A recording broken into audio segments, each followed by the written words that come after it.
जी। देखिए प्रतीक जी, आप मेरे मित्र भी हैं सवाल तो और हम लोगों बिल्कुल ने सामने स्पष्ट है। साथ साथ साथ हमने काम भी किया है। तो इसलिए मैं जो बात कहूंगा उसका बुरा मत मानिएगा। मुझे लगता है कि हम सब लोग जो इस डिबेट नहीं में सर, आज बिल्कुल नहीं हिस्सा मानूंगा। ले रहे हैं, हम सब लोग दरअसल एक अपराधी की भूमिका में हैं।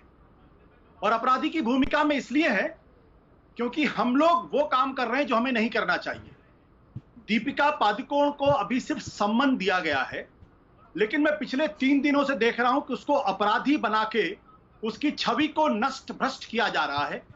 और जिस तरीके से उसके साथ व्यवहार किया जा रहा है, अगर कल आशुतोष जी, दीपिका आशुतोष जी, मीडिया ये कहता है, आशुतोष जी माफ करिएगा, आशुतोष जी माफ करिएगा, मैं आपको दूंगा सर, मैं आपको दूंगा। मैं ये कहता है, मीडिया ये कहता है, मैं टोक रहा हूं, मालूम है, धारा प्रभाव में जो बोलता है उसको दिक्कत होती है, लेकिन सर मैं ये कहूंगा कि मीडिया ये कहता है कि मैं दबाव बनाता हूं, और हम मीडिया कह रहा है कि हम ही दबाव बनाते हैं। जब हम दबाव बनाते हैं तब कहीं कुछ होता है, तब कहीं जू रेंगती है। तो सर इस पॉइंट को ध्यान में रख के बोलिएगा। Thank you so much sir, I am sorry. तो मैं ये कह रहा हूं कि अगर कल डिप्रेशन में आके अगर वो आत्महत्या करने की कोशिश करे या कर ले, तो उसके लिए कौन जिम्मेदार होगा? ये सवाल तो हमें अपने आप से पूछना पड़ेगा। क्या हमने ये तय कर लिया है कि किसी का भी नाम हवा में उछाल देंगे, उसके बाद उसको हम अपराधी साबित कर देंगे, और उसके बाद ये तय कर देंगे कि दरअसल उससे बड़ा अपराधी इस दुनिया में कोई पैदा ही नहीं हुआ है?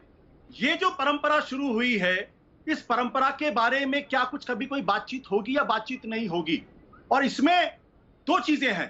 पहली बात, अगर दीपिका पादुकोण अगर जिम्मेदार हैं, अगर वो अपराधी हैं, तो अभी जो रवि जी ने जिस ओर इशारा किया, कंगना रनावत के दो कम से कम टीवी इंटरव्यूज हैं। एक अध्ययन सुमन का है, दूसरा कंगना रनावत का खुद का इंटरव्यू है, जिसमें वो कहती है कि मैं ड्रग एडिक्ट हो गई थी।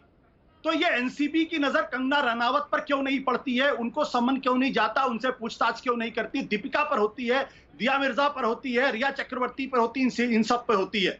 दूसरी बात, मैं एक बात जानना चाहता हूं कि आज मेरी बातचीत हुई एनसीबी के पूर्व चीफ से, बीवी कुमार साहब से, जिन्होंने मुझे कहा कि जिस तरीके से ये खबरें लीक की जा रही हैं, दरअसल ये मोस्ट अनप्रोफेशनल तरीका है और एनसीबी कभी खबरें लीक नहीं करता है।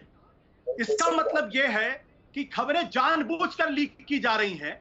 2017 के व्हाट्सएप के जो डिटेल्स हैं वो लीक किया जा रहा है। क्या सवाल पूछे जाएंगे वो लीक किया जा रहा है? उन्होंने कहा कि ये जिस तरीके से लीक किया जा रहा है, इससे इन्वेस्टिगेशन पूरी तरीके से बर्बाद हो जाएगा, क्योंकि जो लोग वाकई में जिम्मेदार हैं वो अलर्ट हो जाएंगे और वो सबूतों को मिटाने की कोशिश करेंगे। अब मेरा सवाल यह है, क्या एनसीबी के चीफ राकेश अस्थाना को इस बारे में जानकारी है कि वो कौन सा ऑफिसर है जो इस तरीके से डेली लीक करके इन्वेस्टिगेशन को कमजोर कर रहा है? और अगर राकेश अस्थाना को जानकारी नहीं है, क्या देश के गृह मंत्री अमित शाह इस बात का कॉग्निजेंस लेंगे कि जो पल पल टीवी चैनल्स पे लीक की जा रही खबरें, इन खबरों के पीछे लीक करने वाला वो अफसर कौन है? वो अपराधी अफसर है दरअसल जो खबरों को लीक कर रहा है, और क्या उसके खिलाफ कार्रवाई होगी? क्योंकि अगर एनसीबी की यह जांच अगर डिरेल हो जाती है, अगर कोई नतीजा नहीं निकलता है, तो वो ऑफिसर जिम्मेदार होगा जो खबरें लीक कर रहा है। और अगर कार्रवाई नहीं होती है तो मैं मान के चलूंगा कि दरअसल ये टारगेट किलिंग है, सुपारी किलिंग है, बॉलीवुड को कंट्रोल करने की कोशिश की जा रही है।